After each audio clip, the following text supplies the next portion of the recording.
খুব সহজেই বাড়িতে বানিয়ে ফেলুন নরম তুলতুলে তালের বড়া।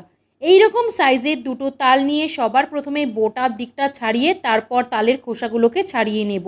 দেখুন ঠিক এই রকম হবে। এবার একটা পাত্রে অল্প জল নিয়ে তালগুলোকে ভিজিয়ে রাখবো।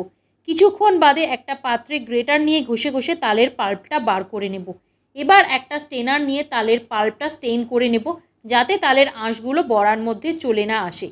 তালের পাল্পের মধ্যে একে একে 7 থেকে 8 চামচ চিনি, 3 চামচ চালের গুঁড়ো, স্বাদ অনুযায়ী নুন, 4 চামচ নারকেল কোড়া, 100 গ্রাম আটা দিয়ে ভালো করে মাখিয়ে নেব। দেখুন মিশ্রণটা এই রকম হবে।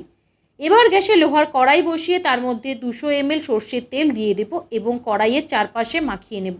তেল গরম হয়ে আসলে মিশ্রণটা বড়ার আকারে তেলের মধ্যে ছেড়ে দেব। প্রথমে হাই ফ্লেমে থাকবে, তারপর লো টু মিডিয়াম ফ্লেমে 5 থেকে 6 মিনিট এপিট ওপিট করে লাল করে ভেজে তুলে নিলেই তৈরি গরম গরম তালের বড়া।